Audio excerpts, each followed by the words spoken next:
well, I just quickly go through it in case you know programming. So first, I set the initial search interval. So what is my A, what is my B? And in this case, see I want to search for X between 3 and 4. I want to search X between 3 and 4. So I can set A equal to 3 and B equal to 4. And then 3.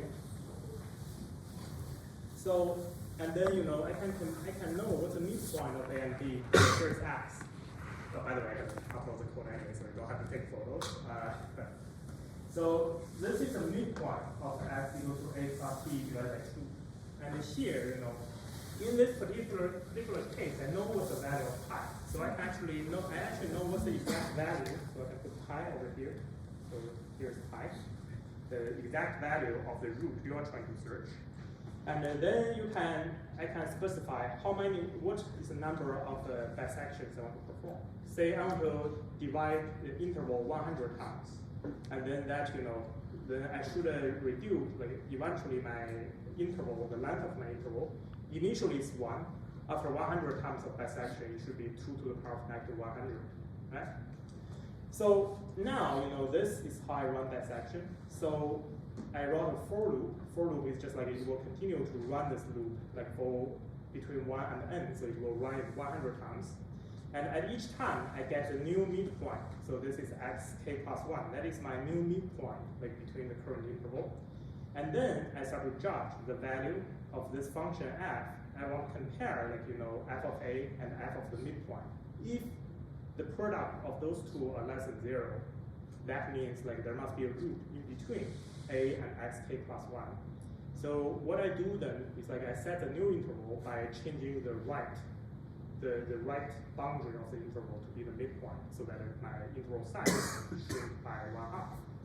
Otherwise, I set the left endpoint to be the midpoint, so my interval size become 1/2 of itself. And now the rest they're just plotting. So let me change this to plot first.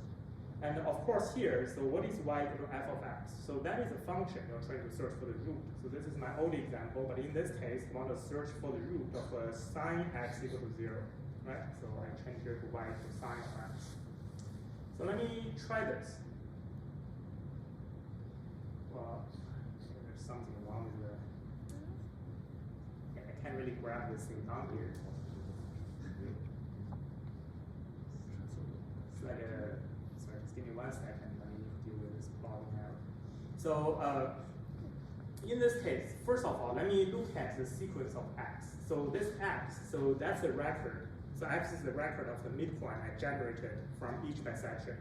So the first element of x, you see 3.5 is simply the midpoint between 0 and 4. And then the next midpoint, so this number will keep changing because you're updating the midpoint to either be you're updating the interval to different locations. So the midpoint, this location will also change. But as time goes on, you start to see the value of this midpoint start to approach 3.1416. So I can get some more digits that do for my long. So let's see the last midpoint I get. 3.1415926. The real value of pi is pretty much the same to what we got from this dissection method. So here I'm simply asking my computer to solve for sine of x equal to 0. So from this I can actually get what's pretty much the exact value of pi, right? So this is one way of using dissection method. Another thing I want to look at, well, this code, if you never use MATLAB, so you might have a lot of questions regarding this code. So, the detail, well, I'll share this code, and once again, on Friday, after learning MATLAB, if you have any questions, feel free to ask the recitation leader, ask me about how, what does each line of this code mean. Another thing I want to look into